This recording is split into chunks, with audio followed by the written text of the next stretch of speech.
Hi guys and welcome back to Yashu here. Today with some real estate data from realtor.com. We just received their new downloadable data. It is what we normally see as an Excel file or a CSV, whatever you call it.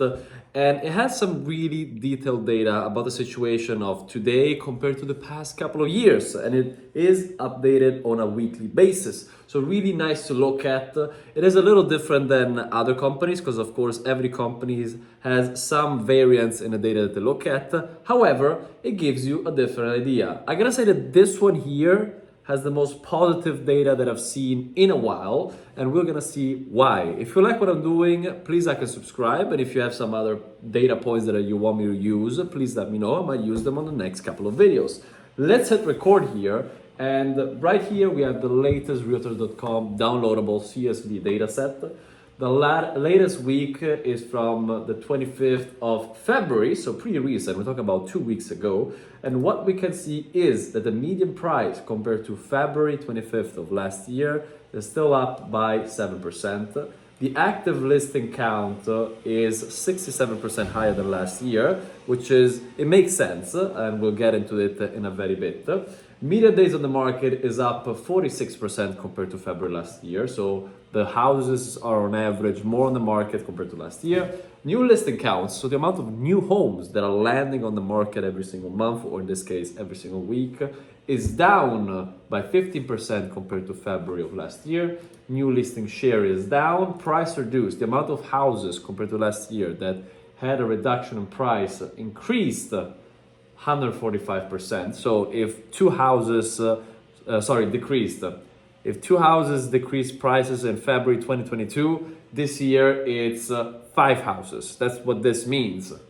Why am I saying this? Because it looks crazy, it's not. Price reduced share year over year. How many houses compared to the overall market of February this year compared to last year reduced the price? And this is only 2%. We're gonna start with median listing. Everybody's talking about a crisis right now, real estate crash, everything is going down. My dear PewDiePies, prices, according to Realtor.com, are still up 7.2% compared to February of 2022.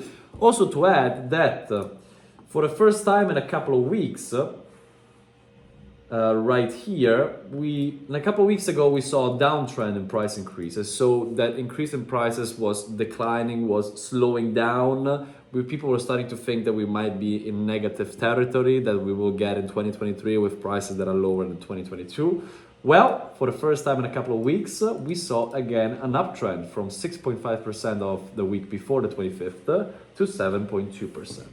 Active listing count is 67% higher. Means that there's more houses for sale right now than there was last year. Remember that last year was the lowest inventory market in the history of the United States. So if we have 67% more houses, it is good, but I don't think it's enough because inventory is still down compared to pre-pandemic levels. Median days on the market expectedly is up as interest rates got higher, it became more expensive to buy a house. People are backing off. So they're waiting what is happening. They're figuring out what to do. Median days on the market pretty much matching this is also higher compared to last year. However, this is where it gets interesting. This has been the narrative of my past couple of videos about real estate. While on one side, active listing count is increasing, you will notice that new listings are still down. We have less and less sellers putting their houses on the market. Most of the houses out there that are being put on the market is new construction, home builders getting rid of their inventory. Even though they're not pulling permits at the same pace as before, they're slowing down their building pace. And this can also be reflected here on active listing counts. We saw large increases in inventory in the past couple of weeks, but now that pace is slowing down, which means that demand is now starting to pick back up compared to the supply, which could lead to a high competitive market as we saw last year over the medium term, not immediate. New listing share, price reduced. This number might scare a lot of people. Wow, 140% more houses compared to last year have a price reduction on their listings. Yes, now last year we had almost no price reductions in February because interest rates were still extremely low. There was a lot of competition and people were outbidding each other ending up buying the house at over asking price. So let's say that the amount of houses that had a price reduction in February of 2022 was very low. So if you start with a very low number and you say that this year the share is 100% higher, it is still a very low number compared to, for example, 2019. I don't have the real numbers here, but let's say that in 2019, let me go to 2019. February 2019, we say that housing prices were 100, okay? If we go to February 2020, housing prices, 100 houses, let me start again. 100 houses in 2019 had a price reduction. Fast forward to 2020, now it's 75 houses because 25% less houses had a price reduction.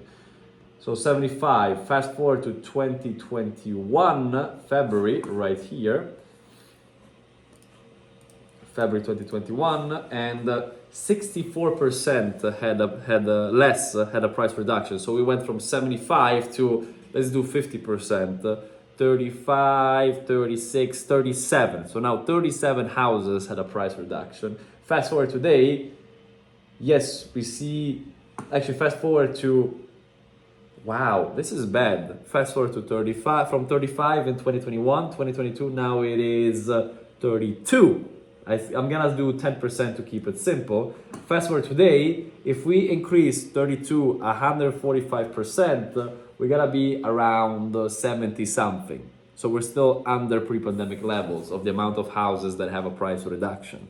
Just if we do this comparison here. I know it sounds very complicated, it is not. What I'm saying is, yes, supply is increasing. Yes, price decreases are increasing, but we're not at the same levels we saw pre-pandemic. The market is still extremely competitive, even if everybody is saying that the world is gonna fall apart.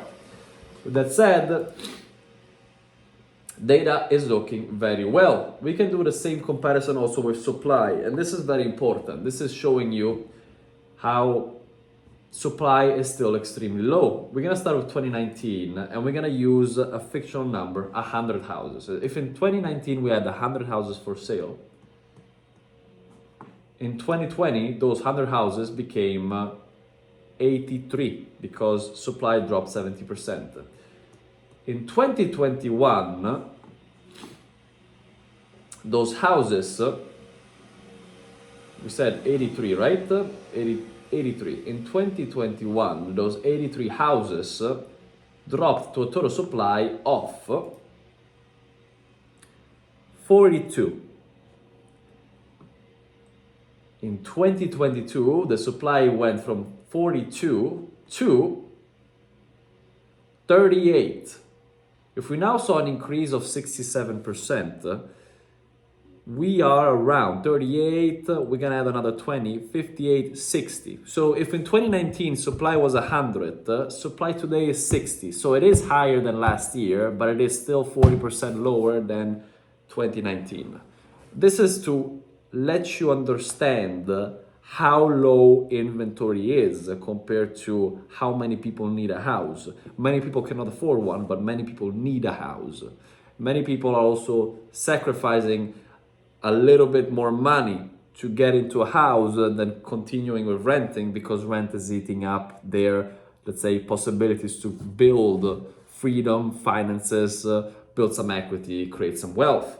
So yes, the market is critical. It took a hit from interest rates, but it's still highly competitive. It could get worse, but it could also get better. If interest rates stabilize, if the Federal Reserve won't increase as much interest rates anymore, we could get to a point where people start realizing this is the new status quo and they will jump back into the market, realizing that there is no other choice. I can keep on renting and throwing money away, or I can own and start building equity. If interest rates go down, I can refinance. If not, I still got the deal that I could get. So this is simply to give you some extra insights about the market from a more contrarian view compared to what everybody is saying. Now, yes, new inventory is kicking in. We're seeing new building, new construction coming in, but we're also seeing incentives. They are being sold slower, but they're being sold.